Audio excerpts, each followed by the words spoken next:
Well, I'm joined now by President Erdogan's special advisor and spokesman, Ibrahim Kulen, from the capital, Ankara. Thank you so much for being with us here on BBC World News. We understand you have been speaking to the National Security Advisor in Washington as well. I wonder if you'd bring us up to date. Well, we had a phone call last night about the safe zone, and we discussed our aims and the process that will follow now. The aim of the safe zone, which our president has raised, by the way, with a number of world leaders over the last 2-3 years, including President Obama when he was in office, Chancellor Merkel and others. The goal is to clear and secure our border along Syria by eliminating all the terrorist elements from that border. And the second one is to create space for the refugees to return to safely and voluntarily. And we do this within the framework of the UN Security Council Resolution 2254, and we fully support and respect Syria's territorial integrity and political unity. Turkey has no intention in occupying any part of Syria. When we fought against Daesh 2 years ago in the Jarablus area, we entered that area, we eliminated more than 3,000 Daesh fighters there, and when we finished the operation, we returned that part of Syria back to local residents. It's been run by the local Syrians themselves. We did the same in Afrin last year. We cleared that area from PKK, PYD, YPG terrorists and returned the Afrin area back to the local people again. As you know, we are also present in Idlib as part of the Astana process, where we are securing the Idlib area. We have about 12 military posts there, and we are making sure that about 3 million people that are right now in the Idlib area remain safe. At the same time, we fight against any terrorist elements. Can I ask you for more detail on you say that it's very important. Can I just ask you say it's very important to eliminate Daesh, the self-styled Islamic State. You're referring to the battle, the fight that's been had. Now, I just want to remind you of what Nikki Haley in the US has been saying. Obviously, key in the administration formally, she said the Kurds were instrumental in our successful fight against ISIS in Syria. Leaving them to die is a big mistake. It is clear, isn't it, that Kurdish fighters were instrumental in the fight against IS, which you have just highlighted as being of such importance. Well, we have no problem with the Kurds, whether in Syria, in Turkey, in Iraq, or other parts of the Middle East. We are fighting against a terrorist network. The fact that PYD, YPG has become a primary force against Daesh in Syria is due to the fact that the Obama administration decided to support them with immense military equipment, ammunition, weapons, training, money, and political support. If they had decided to work with another group, legitimate group in Syria, like the Syrian Arab Free Syrian Army, Syrian National Council, Turkmen, and many others in Syria, they will have been the most effective force against Daesh. You cannot fight one terrorist organization with another one. Everybody knows that PYD, YPG is PKK in Syria, and PKK is listed as a terrorist organization in Europe, in the United States, and other parts of the world. The PKK's ultimate goal in Syria is to create a state of their own.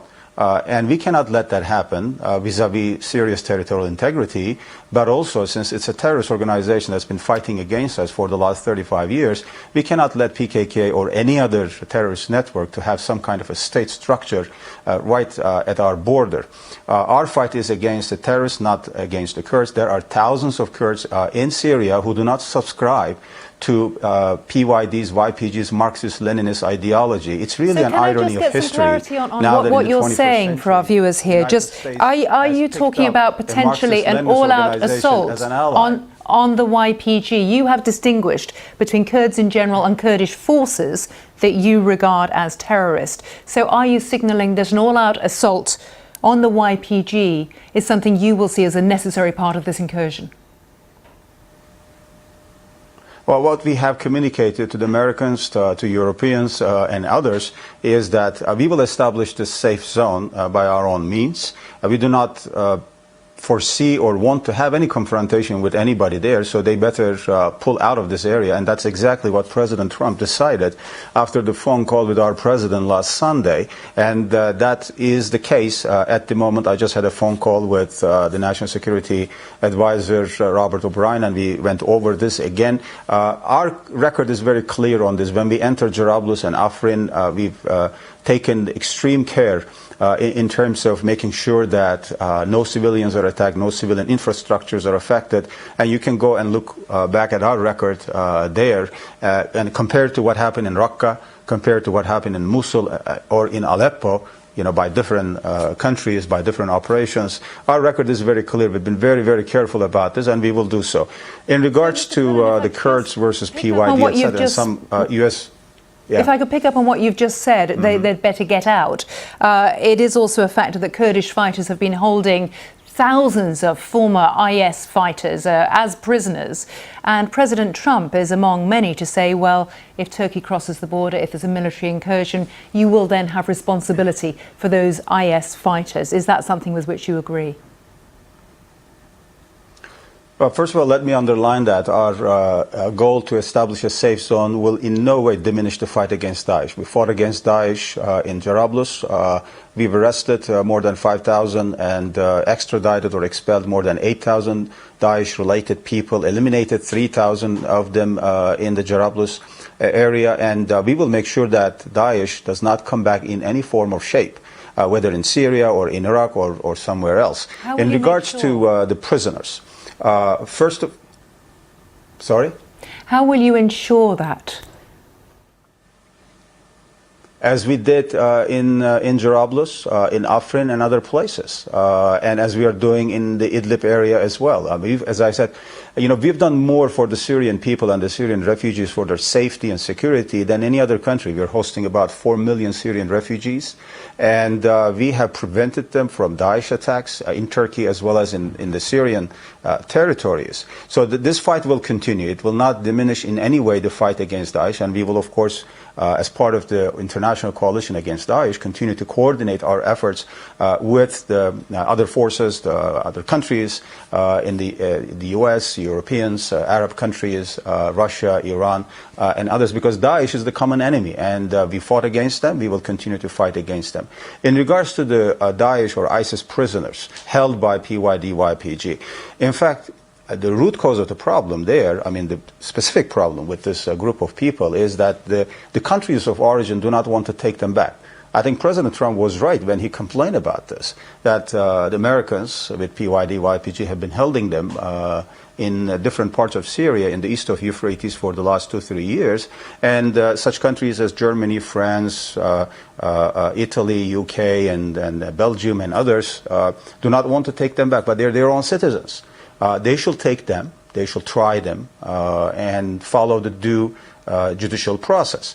In the meantime, of course, we will make sure that they are not let loose, they are not released, they do not pose any threat to anybody, to Syrians themselves, to us, to Americans, or others. We are working on a plan, again, with our allies and with the local people there, with the Free Syrian Army and local tribes and others, to make sure that they do not pose any threat to anybody.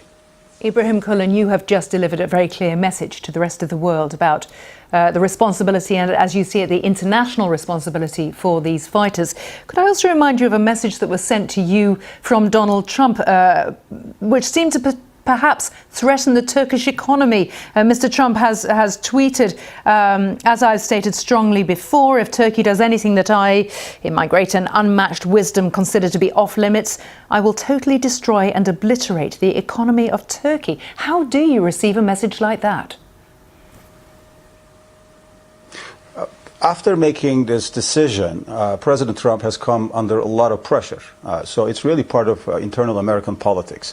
Let's remember, he said he would like to pull out of Syria completely about 8 months ago. He announced this after lengthy discussions with the president. But then his military and security bureaucracy and establishment actually refused to follow his orders. Then we had an agreement on the Manbij roadmap, where Manbij will be evacuated by PYD-YPG elements It didn't happen. Now, for the third time, he's saying that he's not pulling out completely out of Syria, by the way. He is just pulling American soldiers out of the area that we will turn into safe zone along the Turkish-Syrian border. And now he's standing his ground. For that, he's getting a lot of pressure. Do you agree? Donald Trump has just tweeted in the last 2 minutes. We've heard this from Donald Trump. He said that the United States going into the Middle East was the worst decision ever. Is he right? Well, he has his own views about this issue. You know, at the UN address, he said that the future belongs to not to globalists but to patriots. So he has a different understanding of how world politics should function and where the American power fits in that structure. It's a wonderful intellectual discussion with huge political consequences, obviously. But I guess his primary goal is to make sure that Syria remains safe for everyone, no terrorist activities, and the American soldiers go back home. So we respect that. And to that end, the president is saying he's ready to... He's saying he's ready to... Sorry, I think it's the delay on the line. But to that end, and the protection of Syria, Mr. Trump is saying he's ready to totally destroy the economy of Turkey. You're an ally. Well, yes, we are ally, exactly. And I think, again, he is referring to the domestic political pressure he is getting because he's now accused of betraying the so-called Kurdish forces. And when I see some people referring to PYD-YPG as America's ally, I'm like, wow, you know, there is really a failure of communication or terminology here. We thought we are the ally of the United States and NATO, and as two countries, we have strategic partnership. For the U.S. to pick up a terrorist network in Syria that wants to divide Syria, wants to create its own state, which has committed war crimes. If you read the reports by Amnesty International and Human Rights Watch that were published about a couple of years ago, in fact, they said that what PYD-YPG did in some of the Arab towns in like Ras Al Ain and Tel Abyad and other places may amount, in fact, to war crimes. And by the way, the PYD-YPG has also kidnapped Christian children. The very small Christian community in the east of Euphrates has issued statements about this, asked for our help, also to save their children.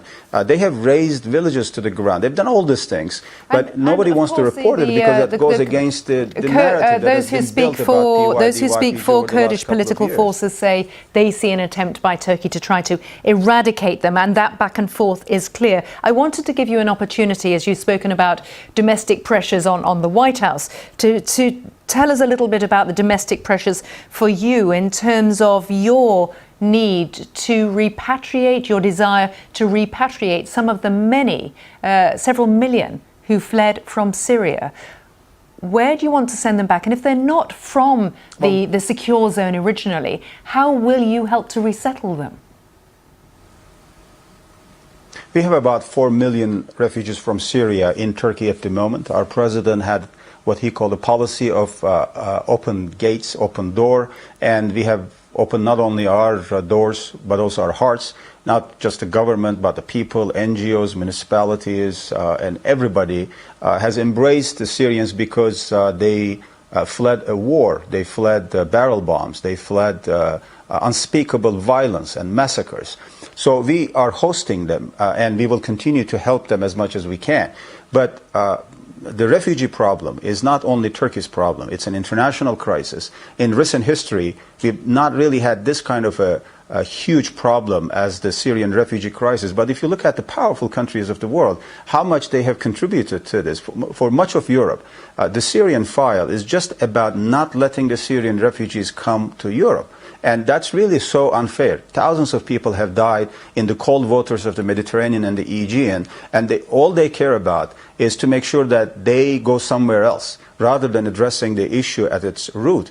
We are trying our best to help them by hosting them here, by helping them, by providing aid, but also into Syria. In fact, we are hosting 4 million refugees in Turkey, but also we are helping about 3 million other internally displaced people on the Syrian side. So basically we're taking care of about 7 million. That's about 1/3 of entire Syrian population. So we want to create conditions for them to go back to where they've come from, to their own towns and villages. We're not going to force anybody to go anywhere they don't want to go. And we're not interested in changing the demographics in the east of Euphrates or any part of Syria. In fact, it was PYD-YPG that changed the demographics by occupying Arab villages and towns, in fact, by forcing other Kurds who do not subscribe to PKK's ideology. Some of them fled to Turkey, some had to go somewhere else inside Syria. So we want to correct it and make sure that they go back to their own villages and towns and cities voluntarily and safely. Ibrahim Kulan, spokesman for President Erdogan, thank you for joining us here on BBC World.